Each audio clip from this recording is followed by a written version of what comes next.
네, 문재인 대통령이 이번 주부터 경제 행보에 더 속도를 높입니다. 연초 스케줄을 경제 일정으로 채운 가운데 과연 어떤 메시지를 내놓을지 관심이 집중되고 있습니다. 한편 민주당은 당원 자격심사위원회를 열고 손금주, 이용호 의원의 입당과 복당 여부를 결정합니다. 네, 두 분의 전문가와 함께 정치권 소식들 짚어보겠습니다. 임종인 변호사 그리고 장성우 건국대 행정대학원장 나와 계십니다. 어서 오세요. 네, 안녕하세요. 네, 앞서 제가 말씀드렸듯이 연초부터 경제 행보 문재인 대통령 굉장히 바쁘게 하고 있습니다. 첫 신년 인사를 중기중앙회에서 가진 것부터 시작을 해서 그 이후부터 계속 경제인과의 접촉을 넓혀가고 있는데 먼저 이런 경제 행보 어떻게 바라보고 계신지 지금 들어보도록 하겠습니다. 우리나라에서 중요한 것은 평화 문제와 경제 문제인데 작년에 문 대통령께서 북미 정상회담을 하게 만들고 남북 정상회담을 세 차례 실시하면서 한반도 평화 구축 문제에 대해서는 자신감을 가지신 것 같아요. 그런 상황에서 이제 올해는 경제에 몰두해서 국민들을 좀 두루 잘 살게 해야겠다. 그래서 목표를 함께 잘 사는 나라로 했는데 저는 아주 잘된 목표라고 생각합니다. 그래서 대기업, 중소기업, 벤처기업, 영세상공업자, 자영업자, 근로자 모두 잘 사는 이런 나라를 만들겠다는 그러한 생각에서 1월 2일 날 중소기업협 중앙회에 가서 신년 할애 참석하시면서 4대 기업, 4대 대기업, 삼성, LG, 현대자동차, SK 총수도 같이 신년 할애한 것도 그런 일환이라고 생각됩니다. 예. 1월 7일 날 벤처기업 대표자들을 청와대에 모셔서 대화를 나눈 것도 그렇고 다음 주에부터 계속 중견기업, 상공회 소장 이런 분들하고 대화한다는 것도 두루두루 대기업에서부터 중소기업, 자영업자까지 계속 아우르겠다. 근로자도 아우르겠다. 그런 취지로 생각됩니다. 예, 장 교수님께서는 이런 경제 행보 어떻게 바라보고 계십니까? 당연한 행보일 수밖에 없지 않나 이렇게 생각이 드는 것이 지난번 타운홀 미팅 방식으로 취임 후 4번째 신년 기자회견을 갖지 않았습니까? 여기에 화두가 가시적인 경제 성과를 내겠다. 이 가시적인 경제 성과는 문재인 대통령 지난 1년 반, 2년 동안 지금 추진해온 여러 가지 정책, 포용적 성장과 경제 활성화죠. 작년까지만 해도 평화 그리고 한반도의 평화 프로세스에 관한 상당히 관심이 많았는데 이렇게 한반도의 어떤 북미 직접 대화라든가 남북한 정상회담을 통해서 여러 가지 평화와 관련된 여러 가지 시스템이 구축됐다고 보고 최근에 국정의 지표가 상당히 지금 빨간불이 들어오고 있지 않습니까? 실업률이라든가 여러 가지 지표가 전반적으로 지금 상당히 뒤처지고 있고 경제가 하락되면 여기에서 버텨내는 그런 정권이 과거에 또 없었습니다. 그래서 경제적인 어떤 그런 실정이라든가 경제적인 어려움이 닥치면 결국은 대통령의 지지율에 직격적인 그런 영향을 미치기 때문에 대통령께서는 이제는 경제가 물론 일자리위원회를 만들면서 여러 가지 경제 정책을 추진했지만 그것이 국민들이 피부에 와닿지 않는 그런 지금 모습을 보이고 있기 때문에 이것을 다 잡고 청와대와 내각이 한 원팀으로 만들어서 이 경제적인 성과를 내지 않으면 지지율이 더 떨어질 가능성이 크고 지지율이 떨어진다는 것은 지지층이 이탈하는 것이고 지지층이 이탈하는 것은 내년 총선에 빨간불이 들어온다는 것 아니겠습니까? 그렇기 때문에 민주당한테 상당히 피해를 줄 가능성이 있다. 이런 인식이 여권에서 있는 것 같고 그런 차원에서 지금 대통령의 이런 경제적인 행보는 당연하다고 봅니다. 접촉면을 넓히는 것이 과연 경제 성과를 내는데 어느 정도 효과를 줄 것이냐. 일각에서는 보여주기식 아니냐라는 비판적 시각도 있거든요. 여기에 대해서는 어떻게 해석을 하시겠습니까? 대기업이 잘 돼야 그 중소기업도 잘 될 수 있다는 그런 게 분명하죠. 그러나 대기업이 이익을 독점적으로만 가져간다면 중소기업은 굉장히 어렵죠. 예를 들면 납품 가격을 지나치게 높게 한달지 그렇게 되면 어려우니까 그런 부분을 만나면서 조절을 해서 양복해 만드는 게 이게 저는 정부와 대통령 역할이라고 생각합니다. 그리고 우리가 편의점에서 편의점 문제 같은 경우도 최저임금 문제 이야기할 때 알바생과 편의점 주인의 관계로만 이렇게 얘기하는데 그게 아니라 전체적으로 편의점을 전체로 관장하고 있는 중앙의 편의점 큰 점주와 소형 편의점 점주의 관계에서 납품 가격이 지나치게 높은 거 아니냐, 높게 된다면 이런 것들을 만나면서 조절해 줘야죠. 그래서 이해관계를 조절해주고 서로의 갈등을 조절해주는 것이 정부 역할이기 때문에 두루두루 만나야 되는 건 아주 중요하다고 생각합니다. 양측의 입장을 만나서 상호 간의 불편한 점을 전달을 해주고 상호 조절을 해주는 역할을 하기 위해서 이런 접촉면은 필요하다. 그렇죠. 대통령이 예. 그렇게 만난다는 것은 그 실무자들, 정책 장관들 이런 사람들이 계속 만난다는 것을 예. 담보하기 때문에 그런 행보는 매우 중요하다고 생각합니다. 새롭게 구성된 비서진의 구성을 보면서도 네. 경제 부분에 방점을 찍었다라는 해석들 많이 내놓고 있더라고요. 아무래도 노영민 실장의 과거 이력 때문에 그런 것 같거든요. 어떻게 보십니까? 노영민 실장이 뭐 오는 것은 뭐 여러 가지 그동안에 대통령과 친밀감 있는 그런 보좌를 해왔기 때문에 그리고 이제 친문 색채가 상당히 강하지 않습니까? 그래서 국정에 청와대뿐만 아니고 내각의 장악력을 대통령께서 높이겠다. 그런 측면이 하나 있고 그것은 이제 인사 조직적인 측면이고 그리고 노영민 실장이 과거 산업통상위원장을 예. 했기 때문에 현재 어떤 경제적인 시스템, 전반적인 거시적인 경제 시스템에 대해서 이해폭이 상당히 넓다. 이런 것들이 대통령이 낙점을 한 배경이 된 것 같고 예. 물론 지금 뭐 대기업이라든가 중소기업에 대해서 자율성을 가지고 현장 방문을 하지만 지금 문재인 정부는 거시경제 쪽 국가가 일정 부분, 정부가 일정 부분 기업의 역할에 간섭을 하는 그런 형태가 지금 전 세계적인 그런 거시경제적인 우리 경제의 어떤 시스템이 지금 돌고 있기 때문에 이것에 크게 벗어날 수는 없다. 다만 어떤 장악력, 경제적인 측면, 산업구조 측면에서 대통령 비서실장이 일정 부분 컨트롤 역할을 하는 그런 역할을 노영민 비서실장을 통해서 일정 부분 역할을 기대하는 것이 아닌가 그렇게 봅니다. 경제 분야에 있어서 경제계 인사를 만나라라고 또 대통령이 또 지시를 하지 않았습니까? 근데 네. 경제와 관련해서는 사실 정책실장이 맡는 역할이 또 있잖아요. 그런데도 불구하고 비서실장에게도 따로 이렇게 또 주문을 했다라는 거 저희가 좀 어떻게 해석을 해야 되는 겁니까? 지금 최근에 자영업자 문제라든가 보면 중소기업이 상당히 지금 휘청거리고 있지 않습니까? 여기에 대기업이 문어발식 경영이라든가 과거의 그런 부정적인 경영보다도 모두가 상생할 수 있는 경제계 전체가 상생할 수 있고 대기업이 일정 부분 양보할 수 있는 그런 것들을 포지션을 비서실장이 여기에 약간의 어떤 가서 조언을 해주는 것이 좋지. 대통령이 말씀하시는 것은 대기업이라든가 이런 부분들을 어떻게 보면 컨트롤하고 제약하고 그런 역할을 하라고 하신 것은 아니라고 저는 생각이 들고 대기업도 대기업 입장대로 우리 문재인 정부가 추진하는 경제 정책에 일정 부분 도움이 될 수 있도록 중소기업한테도 일정 부분 양보도 하고 서로 잘 살 수 있고 그리고 대기업은 대기업 나름대로 일자리 문제라든가 이런 것들을 선행적으로 먼저 이런 것들을 이렇게 하게 독려를 할 수 있다고 봅니다. 비서실장 입장에서는. 예. 그렇기 때문에 물론 그 밑에 참모들이 이것도 정책실장이 할 수도 있겠지만 대통령은 오히려 참모보다도 훨씬 더 대통령의 지근거리에 있지 않습니까? 그렇기 때문에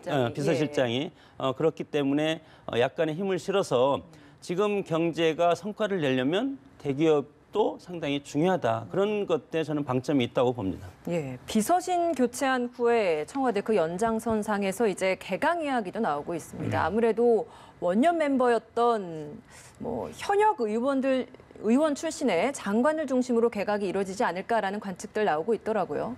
네, 뭐 내년에 총선이니까 총선 1년 앞두고 국회의원 하고 있는 장관이나 국회의원 출마할 장관들은 그만두는 게 맞겠죠. 그런데 여기서 이제 우리가 좀 부탁드리고 싶은 것은 인재를 널리 구했으면 좋겠어요. 대통령 기자회견 때도 대통령께서 대통령이 추구하는 정책, 예를 들면 소통, 개혁적인 정책을 추구하는 그런데 맞는 사람이라면 뭐 좋다라고 말씀하시던데 그런 사람들을 널리 구해서 적재적소 인재를 등용하면 좋겠다. 왜냐하면 좋은 인재는 언제나 잘 나오려고 하지 않습니다. 어느 시대에나 좋은 인재를 많이 영입해서 했으면 좋겠다는 것을 제가 말씀드렸습니다. 넓게 보라라는 말씀은 뭐 여야 이런 데 국한되지 말고 좀 탕평 인사나 이런 것들도 저는 그거하고 좀 달리 예. 물론 이제 개혁 정책에 맞는 사람이어야 되겠죠. 예를 들면 함께 잘 사는 나라를 지금 추구하고 있는데 함께 아니라 대기업만 편중되는 그런 정책을 갖고 있는 사고를 가지고 있는 인사랄지 또는 평화 문제에 있어서도 북한과의 긴장 관계를 유지하는 게 더 이익이다라고 생각하는 분들을 뭐 주요 직책을 모일 수는 없겠죠. 그렇지 않은 분들 중에서 다양한 분들이 있으니까 능력이고 유능한 분들을 모셨으면 좋겠습니다. 일단은 설 전이냐 후냐라는 여러 가지 분석들이 있었습니다만 청와대 관계자 이야기에 따르면 뭐 현실적인 시기 문제로 설 전은 힘들다, 설 후가 될 것이다라는 입장을 좀 밝힌 것으로 보입니다. 보시기에 뭐 현역 의원 이외에 또 교체 가능할 만한 그런 장관 이런 자리가 좀 있겠습니까? 예, 청와대에서 지금 인사 시스템, 인사 스타일을 보면 청와대 개편 후에 개각이 이루어졌습니다. 지난 8월 6일도 청와대 6명의 비서관을 개편하고 그다음에 5명의 장관을 개각을 했는데 그때 유은혜 부총리, 정경두 국방, 그리고 성윤모 장관, 이재갑, 진선미 여성가족 장관 5분을 이제 교체 개각을 하지 예. 않았습니까? 이번에도 마찬가지로 지금 청와대 비서실장도 교체되고 특히 홍남기 경제부총리가 되면서 원팀을 강조하고 경제적인 성과를 내야 된다. 그리고 대통령께서 신년 기자회견에서도 이것을 상당히 강조하지 않았습니까? 저는 두 가지 측면에서 봐야 된다고 봅니다. 첫째는 정책 성과를 낼 수 있는 그런 어떤 장관을 찾아야 될 것이고, 그리고 두 번째는 총선 출마가 예정되는 장관들은 지금 1년 전, 내년 4월이 총선이기 때문에 지금 바꿔줘야만이 총선 준비를 할 수 있지 않겠습니까? 예. 이런 상황에서 지난번 지금 대상이 김부겸 행정안전부 장관, 김현미 국토부 장관, 김영춘 해양수산부 장관, 도종화 문화체육부 장관 지금 네 분이 지금 1기 내각 때 들어온 그렇죠. 현역 의원인데 예. 이분들은 저는 이제 당연히 물러서야 된다고 보고 물러날 거라고 저는 이제 예상이 드는데 예. 정책 성과와 관련해서 뭐 또 기타 또 다른 산업부 쪽에 장관도 경질 대상이 될 수도 있을 것 같고 그리고 이제 최근에 보건복지부 장관 박능후 장관과 그리고 박상기 법무부 장관 여러 가지 지금 쟁점이 많지 않습니까?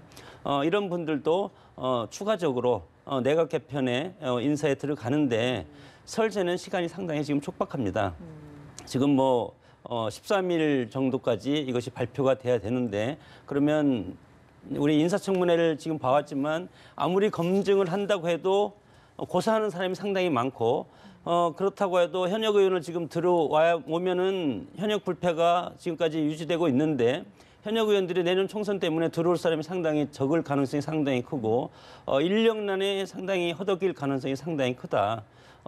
사람은 많지만 자기 검증이라든가 청와대 검증 과정에서 탈락되는 인사가 상당히 많기 때문에 예. 시간이 훨씬 더 그렇기 때문에 그런 측면에서 보면 설 이전에는 상당히 어렵다. 설 이후에 개각을 할 수밖에 없을 그런 뭐 상황이라고 봅니다. 예, 아무래도 제가 처음에 말씀드린 것처럼 원년 멤버 중심으로 좀 교체가 될 것 같은데 원년 멤버 중에서도 조명균 통일부 장관 그리고 강경화 외교부 장관 같은 경우에는 오래됐습니다만 현재 지금 상황이 좀 복잡하다 보니까 교체 대상에서 제외되지 않을까라는 분석도 있더라고요. 이 부분 좀 어떻게 저는 보십니까? 장관을 자주 교체하는 우리나라 풍토에 예. 대해 좀 반대를 가지고 있습니다.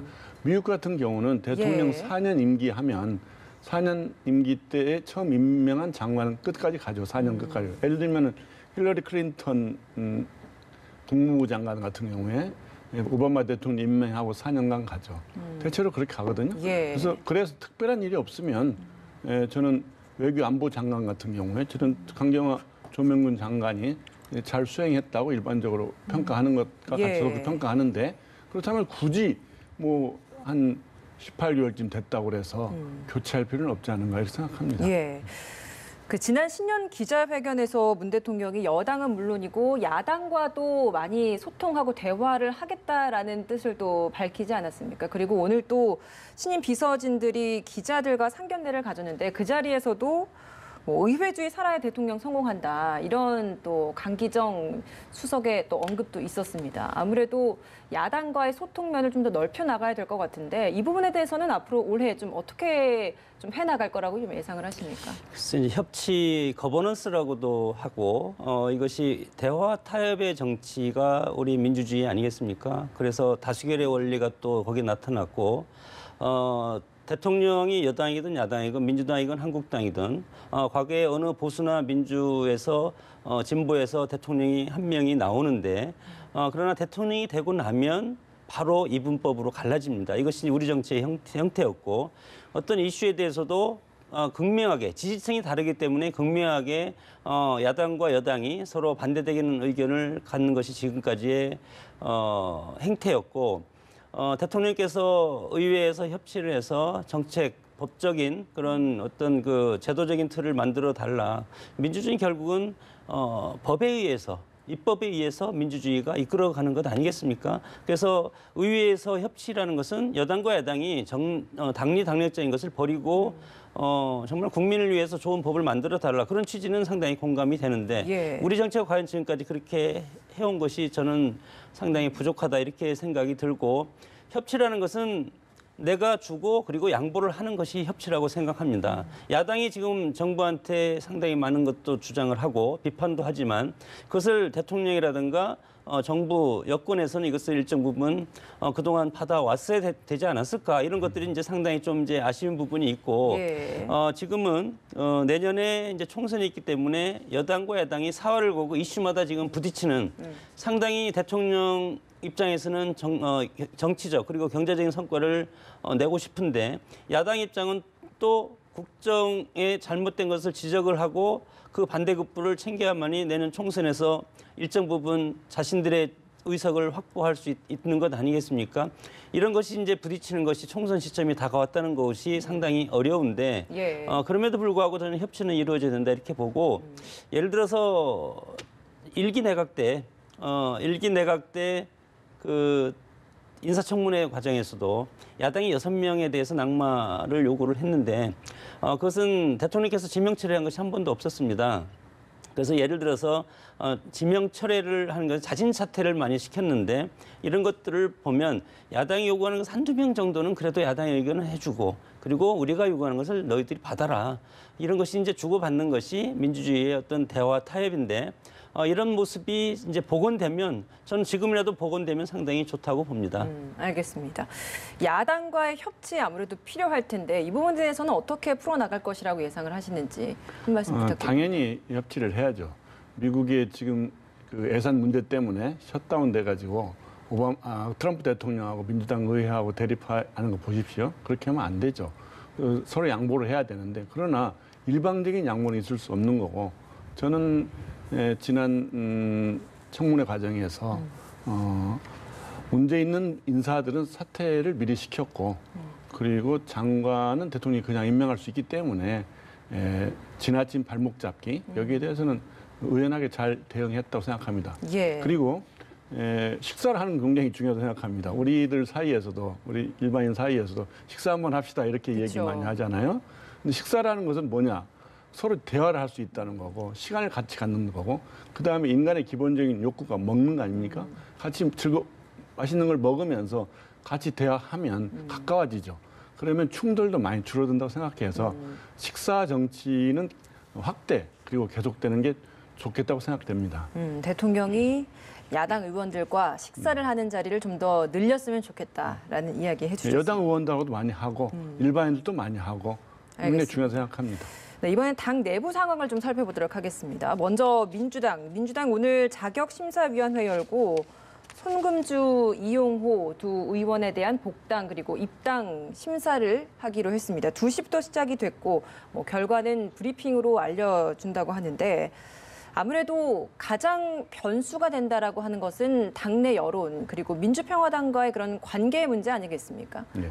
우선 이 이용호 의원은 호남이 지역구고 송금주 의원도 마찬가지입니다.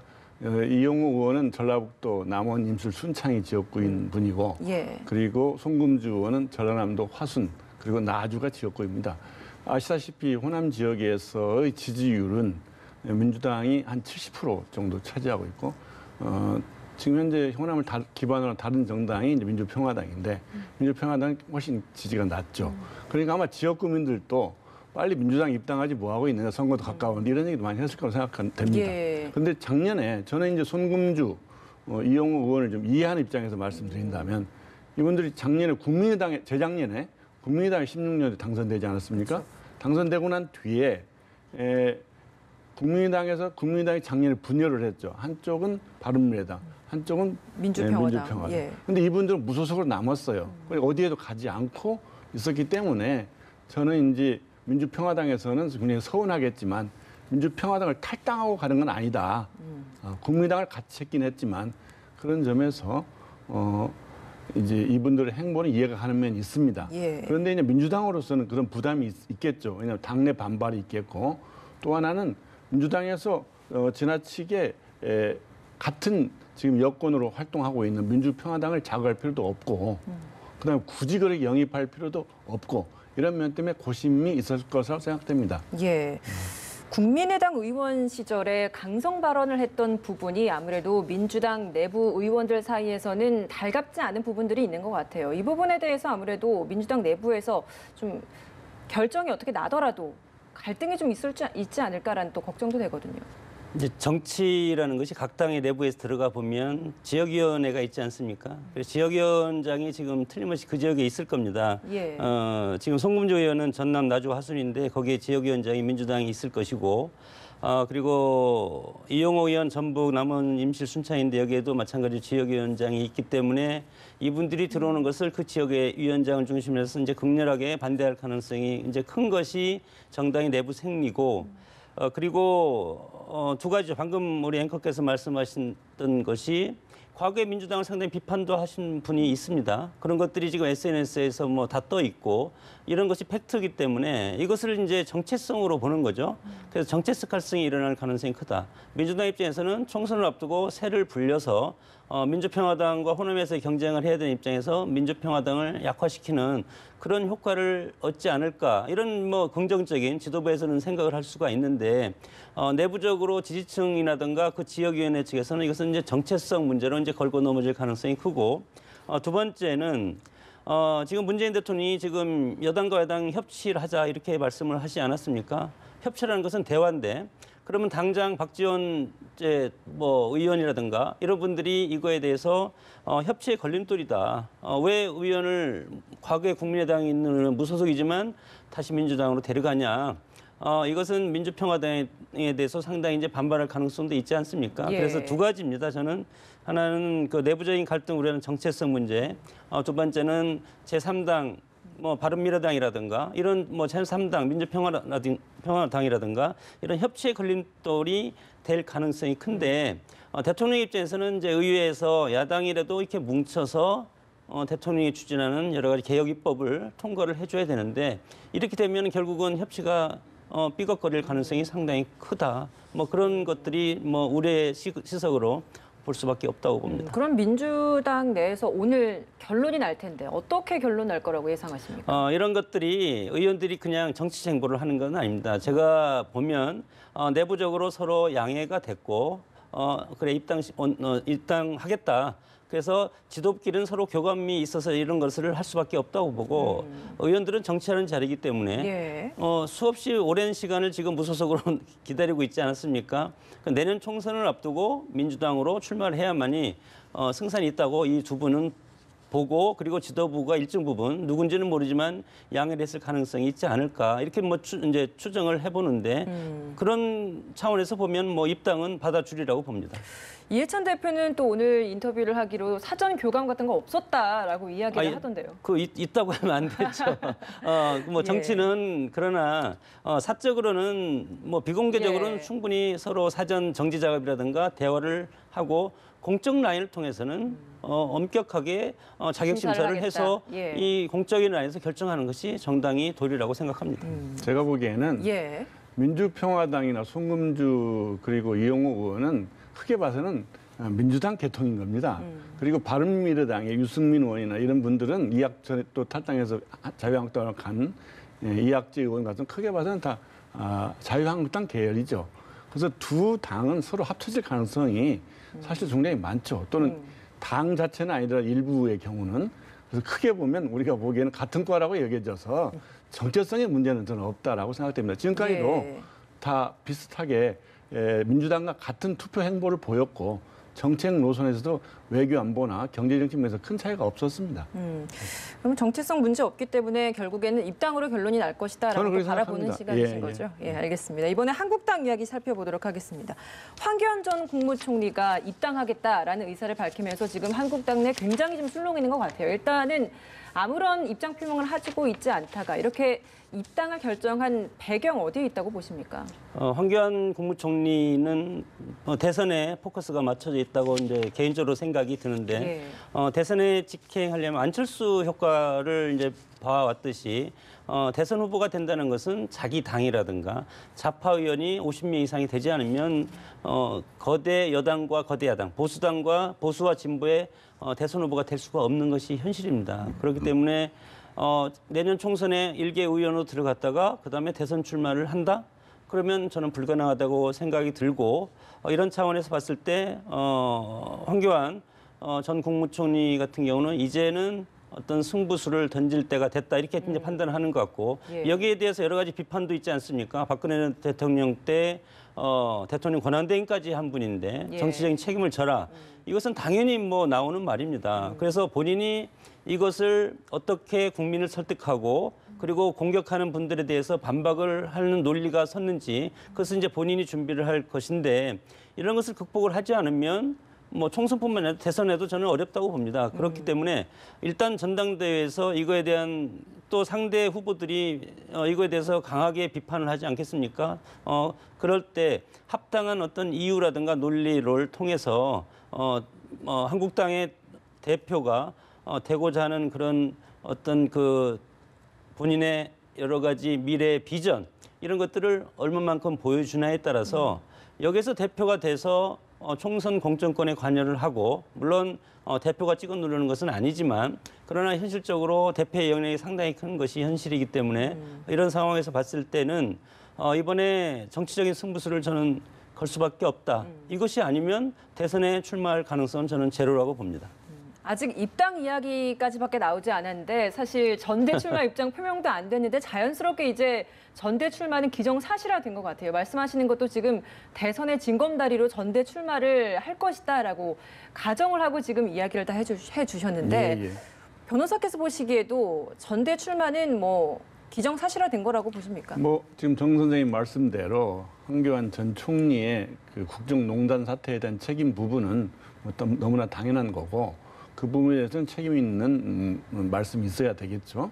근데 지금 현재 대선 지지율을 보면은 여권에서는 이낙연 총리가 18.6%로 1위고 황교안 전 총리가 야권에서는 16.5%로 1등이더라고요. 그다음에 두 번째가 이제 바른미래당에 있는 유승민 그리고 자유한국당에 있는 분으로는 홍준표 10.4%, 오세훈 8.5% 이렇게 돼 있던데 그렇죠. 이렇다면은 황교안 전 총리를 그분의 그 행보의 문제점을 떠나서 그분도 또 자유한국당도 이분의 입당을 서로 원하고 있으라고 봐요. 그렇다면은 전당대회에 나가서 언론에서 이야기하듯이 황교안, 홍준표, 오세훈 이런 분들이 경쟁을 하게 되리라고 보여집니다. 출렁이고 있는 한국당 내부의 상황, 만약에 이제 전대 출마가 확실시되고 난다면 판 전 총리의 이런 등판이 실제 한국당 전당대회에 미치는 영향 이런 것들이 좀 어느 정도 되는 겁니까? 대선 주자로서 지지율이 가장 많이 나오니까 한국당 내에서의 파급력이 크겠죠. 왜냐하면 누구를 간판으로 내세워야 지금 추락해 있는 한국당의 지지율을 높일 수 있고 국민들에게 공감을 살 수 있겠는가, 지지율을 높일 수 있겠는가를 자유한국당 의원들이나 자유한국당 당원들이나 지지자들은 고려하겠죠. 그런 의미에서 아까 말씀드린 대로 황교안 총리도 자기도 입당을 해야 되고 그리고 자유한국당도 황교안이라는 사람을 필요로 한다. 이렇게 보여지네요. 예, 알겠습니다. 지금까지 임종인 변호사, 장성호 건국대 행정대학원장이었습니다. 오늘 두 분 말씀 여기서 마무리 짓도록 하겠습니다. 고맙습니다.